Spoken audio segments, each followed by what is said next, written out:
de muchos ciudadanos de la República Argentina que no tienen un plato de comida, manifestaciones y movilizaciones que hemos observado y por supuesto que hemos cubierto la semana pasada y la anterior. La semana pasada puntualmente lo sintetizo porque fueron 2 jornadas, 48 horas de reclamos permanentes en frente al Ministerio, también lo que ocurría en la Cámara de Diputados. Nadie a esta instancia, creo yo, animaría a levantar su mano para votar en contra de una emergencia alimentaria que reclama a la sociedad y que los números reflejan, aunque las personas no son números, lo que se vive en nuestro país. Bueno, según las diferentes consultoras y análisis que ya podemos conocer, como por ejemplo los índices de la UCA, que son muy creíbles, la pobreza en la Argentina a fin de año estaría llegando al 40%. Frente a esto también aumenta la desocupación. Pero yo estoy viendo los movimientos sociales que están allí en la puerta del Congreso. No todos piensan igual, me refiero a las agrupaciones sociales, pero sí coinciden en algo, ¿no? Los movimientos sociales, en defender los intereses de las familias con menos ingresos. Esto por lo menos lo que se está viendo de la cantidad de familias que están frente al Congreso, esperando el resultado de la votación, con un ausente. Miguel Ángel Pichetto no está, en principio, por lo menos hasta las 3 menos 5 de la tarde, Pichetto no estaba en el recinto, pero se lo preguntamos a nuestro compañero. Exactamente, porque está realizando su trabajo pertinente, su gran trabajo como siempre, nuestro compañero Néstor Dib. Néstor, muy buenas tardes. ¿Cómo le va? Buenas tardes. Recién en el pase entre un programa y otro, me empecé a dar cuenta de que tengo un poco de bronca. Y le voy a decir por qué tengo un poco de bronca. Porque el tema de Pichetto parece haber tapado algo que es mucho más importante. Es que una de las pocas veces que en la República Argentina, en un tema tan sensible y tan importante como este, están todos de acuerdo. O sea, algunos por obligación, el oficialismo, porque no le queda otro remedio, y obviamente la oposición, que ha ganado en las PASO y que en realidad es la que mostró a través de los votos cuál es la real situación que vive la República Argentina. Pero hoy, acá por lo menos en este microclima que tiene el Congreso, de lo único que se habló fue de si Pichetto venía o si Pichetto no venía. Basta con googlear nada más y poner Pichetto más pobreza para uno escuchar y ver las declaraciones que ha hecho el senador Pichetto referida a los cartoneros, a la gente que cobra un plan, a la gente que se moviliza, a la gente que tiene hambre. Él ha dicho que el hambre en la Argentina no es la palabra que se ajusta. Y la última ha sido contra el arzobispo de Salta, que le dijo ni más ni menos que lo que le había dicho al presidente de la Nación era para quedar bien con el Papa, y no porque realmente que se desubicó, ¿no? Bueno, acá todo el mundo quería saber si Pichetto iba a venir o no, porque en realidad iba a ser un discurso interesante escucharlo en su investidura de senador y no en un estudio de televisión diciendo todas estas cosas. Pero bueno, parece que nos hemos quedado con las ganas, porque el gran faltazo de la jornada fue el de Miguel Ángel Pichetto, porque no vino a la sesión. Curiosamente, la expresidenta Cristina Kirchner, que ya tenía hace mucho tiempo el viaje programado a Cuba, va a volver dentro de 48 horas, tampoco va a asistir, pero no representaba de por sí esto ningún elemento altisonante en esta discusión, porque es clara, su posición ha sido muy clara respecto de la cuestión de la pobreza en la República Argentina. Una pobreza, Néstor, que no solamente lo reflejan los números, lo refleja principalmente lo que se ve en la calle, lo que se reclama en la calle, que es un plato de comida, y esta negación total a una realidad habla de un gobierno que le dio la espalda a muchísimos argentinos. Es el caso de Pichetto, también Patricia Bullrich tuvo algunas frases, algunas declaraciones desacertadas, realmente desacertadas de lo que se vive en la República Argentina, y que evidentemente ante tal necesidad y ante tal emergencia y ante tal reclamo y ante tal elección como fueron las PASO, es difícil imaginar que le den un revés, pero no está en su idea, en su ideología o en su manera de entablar la política de un país, darle prioridad a este tipo de circunstancias tan pero tan necesarias, Néstor, y entiendo tu enojo. La verdad que salvando las distancias, el gobierno se ha comportado como lo viene haciendo desde el punto de vista legislativo en cuanto a las decisiones, como lo viene haciendo desde el inicio de su mandato. Y saben una cosa, esto tiene bastante que ver con que el presidente Macri, por ejemplo, cuando asumió, lo primero que hizo fue sacar los feriados puente. Cuando vio el perjuicio que le había ocasionado esto a las economías, fundamentalmente de las ciudades turísticas, lo que hizo fue mandar el proyecto al Senado para que el Senado en realidad revirtiera una decisión que él mismo había tomado. Bueno, este caso fue más o menos similar. No se animó a hacer un decreto porque en realidad venía negando esta situación y lo que hizo fue mandarlo a ambas cámaras. Ya lo aprobó diputados, ahora lo aprueba el Senado, sin más trámite, y esto alrededor de las 4 de la tarde, quizás unos minutos después, va a estar absolutamente concluido. En un ratito regresamos, Néstor, realizando toda la cobertura de un día muy importante, lo que se está viviendo allí en el Congreso. Nuestro compañero Néstor Dip trabajando desde adentro del lugar para contarnos el minuto a minuto de lo que ocurre en cualquier momento. Por supuesto, regresamos, Néstor. Bueno, y agregar que cada presidente de bloque solamente tiene 5 minutos para dar su exposición y después la votación. Vamos a presentar a nuestros invitados. Está Amílcar Salas Oroño, sociólogo de la CELAC. Gracias, Amílcar. Está Laura González Velasco, titular del Consejo Económico y Social, y también Germán Muiño, economista. A ver, Laura, comienzo por vos. Yo hablaba de los movimientos sociales que piensan diferente, cada uno de ellos, la mayoría, pero coinciden en defender a las familias de menores ingresos, por lo menos las familias que la han pasado tan mal bajo las políticas del gobierno de Macri, ¿no? Así es, cuando la propia Universidad Católica Argentina, en lo que es el barómetro de la deuda social, dice que 1 de cada 2 niños, niñas y adolescentes en nuestro país están bajo la línea de pobreza y que al menos un 10% están bajo la línea de indigencia, obviamente que el conjunto de las organizaciones sociales y que trabajan en los comedores comunitarios en los barrios más vulnerables no van a tener diferencias en este aspecto.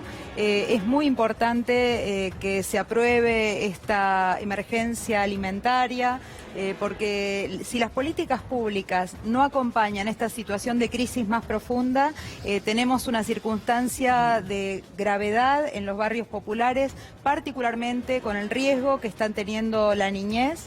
Ya tenemos situaciones en la propia ciudad de Buenos Aires de 1 de cada 2 niños que están malnutridos, muchos de esos con obesidad, muchos de ellos con sobrepeso, lo que implica enfermedades en la infancia, lo que implica desventaja en el ingreso escolar, lo que implica ya afectación en la talla, y la realidad que se vive en los barrios populares es realmente muy dramática.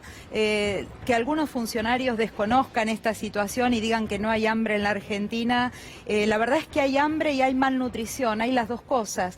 El hambre, el bajo peso, el riesgo de bajo peso en la niñez afecta a una cantidad de niños, no solo en la ciudad de Buenos Aires y el conurbano, sino en todo el país.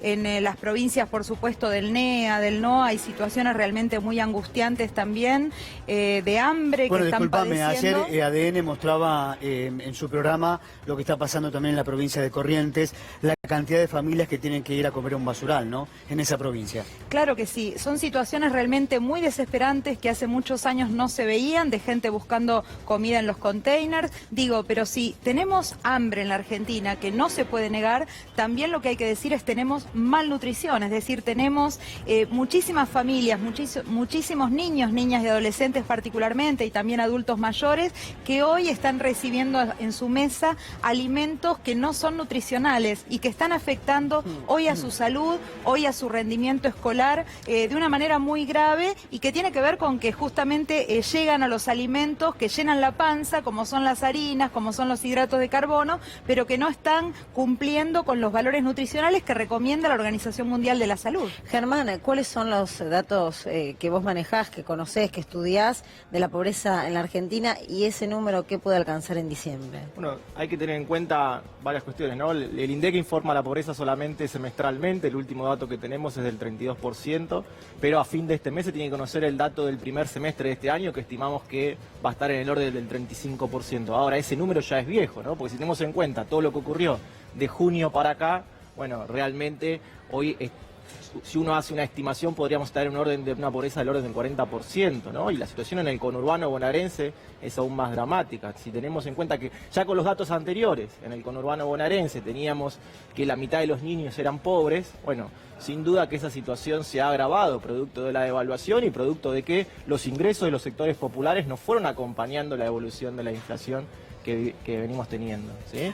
Y es muy probable casi con seguridad que en septiembre vamos a tener un dato de inflación mucho más elevado. Si tenemos en cuenta que el dato de agosto, la devaluación recién fue el día 12 de agosto, ¿no? Entonces, obviamente que por una cuestión metodológica no se vio reflejado por completo la evolución de los precios en el índice de inflación informado respecto a agosto. En septiembre el número va a ser mucho mayor. Ahora vamos a volver con el debate, con la discusión. Está Néstor Dib trabajando en el Senado. Néstor, adelante. Bueno, muy bien. Algunos apuntes que me parece vienen muy bien para la gente que está siguiendo con atención lo que está pasando en la Cámara de Senadores. La sesión tenía que haber empezado puntualmente a las 2 de la tarde. Los senadores, como es habitual, se sentaron bastante después de las 2 de la tarde, pero lo que vino después, en algún sentido yo les digo, yo no voy a decir que es bochornoso, pero por lo menos teniendo en cuenta que hay un montón de gente que en la República Argentina no come, están planteando cuestiones de privilegio y cuestiones burocráticos y administrativas, cuando en realidad lo único que tienen que hacer acá es levantar la mano y decir voto a favor de la emergencia alimentaria, levantarse e irse a su casa cuando le pagan una fortuna todos los meses. Entonces, la verdad que, sinceramente, cuando uno ve la performance que tiene el Congreso de la Nación, y fundamentalmente en temas tan delicados como este, verdaderamente es para agarrarse la cabeza. Esto es lo que le baja el nivel y lo que le baja el precio a las instituciones en la República Argentina. ¿Quiénes las integran? Y por lo que se ve ahora en el Senado, no, el senador de Chubut va a plantear una cuestión de privilegio, de no sé qué, de no sé cuánto, cosa que nadie entiende, cosa que nadie sabe, cuando en realidad lo que tienen que hacer es levantar la mano. Nada más, decir sí, voto a favor, punto, y de darse la vuelta y irse a su casa. Y seguir cobrando la fortuna que cobran, haciéndose zapatos a medida como se hacen, y comprándose trajes que cuestan en dólares.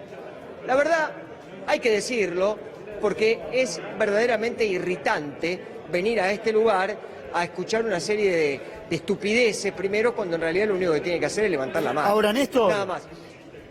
No se había dicho, antes de que continúes con tu relato y tu análisis, no se había dicho que esta sesión iba a ser una sesión relámpago, una sesión donde iba a ser de forma muy corta, y esto no está ocurriendo por lo que vos estás planteando. Y sí, porque están planteando, no sé, cuestiones que no vienen al caso, cosas de privilegio, no sé si se están... la verdad que no sé por qué la están dilatando la sesión, cuando en realidad a esta altura del partido ni siquiera uno tiene ganas de escuchar los discursos. Porque ¿qué le van a agregar a la situación de alguien que no tiene para comer? Digo, el reloj para la gente que no come sigue pasando. Entonces, la cuestión de la declaración de la emergencia alimentaria, si alguien dice, tengo que anteponer una cuestión de privilegio, ¿privilegio de qué? El único privilegio tiene que ser que un chico tenga un plato de comida en la mesa. La verdad, esto parece en la época de los romanos, que discutían cualquier cosa y que después el imperio se terminó cayendo a pedazos. Esto es lo mismo. Acá vienen al Congreso de la Nación los senadores, que viven en una burbuja, la inmensa mayoría de ellos, que tienen muy poco contacto con la realidad, que tienen autos con chofer, porque llaman a su secretario y le dicen, decirle al auto con el chofer que me espere en la puerta, y tienen que venir en realidad a levantar la mano, algo que no se animó a hacer el presidente de la Nación con un decreto, que era simplificar la cuestión, porque ya perdieron una semana los pobres. Los que no comen, los chicos, los niños, ya perdieron una semana. Bueno, apúrense, muchachos. Digo, me parece que sería a esta altura del partido lo que menos podrían hacer por un tema tan delicado como vive la Argentina, ¿no? Néstor, en un ratito regresamos, por supuesto, para seguir ¿Cómo no? contando lo que pasa, escuchando tus opiniones y principalmente siguiendo el minuto a minuto del debate en senadores para ver si finalmente se convierte en ley. Estaba intentando interpretar un poco las declaraciones que veíamos en los graf de unos días a esta parte de Patricia Bullrich, de Pichetto, por ejemplo, en relación al arzobispo que dijo lo que dijo de los pobres, a que la Argentina, como dijo Patricia Bullrich, no hay hambre porque si no van a los comedores, y me pregunto desde el análisis sociológico qué se interpreta, que los dirigentes políticos de este gobierno no ven la realidad o niegan la realidad. Bueno, no la quieren ver. Me parece muy bien la acotación que hacía Néstor recién respecto de lo que son atribuciones de la propia lógica parlamentaria, que es presentar algunas cuestiones de privilegio o mociones de palabra, etcétera, etcétera. Eso existe en el reglamento. Pero ante una situación como esta, ante una votación tan contundente como la que hubo la semana pasada en diputados, realmente trabar la realización definitiva de la votación es una cosa de muy mal gusto y de insensibilidad. Eso llama un poco la atención de los parlamentarios del bloque oficialista, que está en consonancia con estas declaraciones que se vienen dando por goteo, digamos, a cuento de no sé qué postura política, tratar de sostener no sé qué postura política. Ahora, la contradicción, Amílcar, es muy grande de la de este gobierno, porque por un lado el presidente habilita el debate, Sí. pero después su compañero de fórmula, Pichetto, dice lo que dice, que ya todos conocemos, pero además parte de este gobierno criminaliza la movilización y criminaliza también el proyecto de ley de emergencia alimentaria. Sí, digamos, lo coloca como parte de una agenda política que fue instalada, no se sabe muy bien por qué, tratando de desarmar el tema. A mí me parece que lo interesante de lo que está sucediendo hoy y lo que sucedió la semana pasada es que un tema ingresa al sistema político desde lo social, ¿no? Desde lo social, con contundencia, y eso muchos parlamentarios lo han levantado cuando tuvieron la oportunidad de decir, bueno, esto es un llamado de atención también para nosotros, que somos parlamentarios, tanto diputados como senadores, porque aquí hubo una sociedad organizada, que es también la que está movilizándose hoy, que presionó para que un proyecto de ley fuera tan claro, ¿no?, en sus objetivos. Me parece que ese protagonismo social que hoy se traduce en una ley es interesante para compararlo y creo que es producto también de una coyuntura política que se abre con cierta esperanza y cierto, digamos, por lo menos de que el sistema político los escuche a partir de las PASO, ¿no? Adri, y sumar también que vos cuando recién mencionás, viste, las contradicciones de Macri, ¿no? En realidad el presidente no tiene mucho margen político para no permitir este debate y ese es el resultado de que hoy justamente se esté tratando de buscar la sanción completa. Pero cuando hablamos de la emergencia alimentaria ponemos en el centro de atención a los más chicos y hay un informe de CEPA, que es lo que quiero preguntarle a Germán, que habla de la asignación universal por hijo, una herramienta que se usó justamente para acercar a los más chicos los elementos nutricionales, para las cuestiones primordiales, ¿no? Y en ese sentido preguntar digamos, cuál es el rol que ocupa hoy, más allá de algún pequeño aumento que se ha dado y si es efectivo o no. Bueno, hay que recordar eso, ¿no? En su origen la asignación universal por hijo lo que generó es garantizar la soberanía alimentaria en la Argentina, ¿sí? Prácticamente fue la garantía del hambre cero en la Argentina porque llevó a que todos los hogares se encuentren por encima de la línea de indigencia. Ahora bien, producto del cambio en la fórmula de actualización, en definitiva ha quedado licuado hoy por hoy la asignación universal por hijo. Recordemos que a comienzo del año el presidente anunció el adelanto de los aumentos, ¿sí? Porque aquel aumento extraordinario que había dado en realidad era cuenta de los futuros aumentos, por lo tanto la asignación, si bien la jubilación aumenta este mes, la asignación no, y por lo tanto quedó licuada producto de las devaluaciones que han venido habiendo y ha llevado a esto, a que si uno se pone a analizar los hogares que reciben la asignación universal por hijo, termina ocurriendo esto, que conforme al ingreso de esos hogares, 9 de cada 10 hogares donde se recibe la asignación universal por hijo quedan por debajo de la línea de indigencia.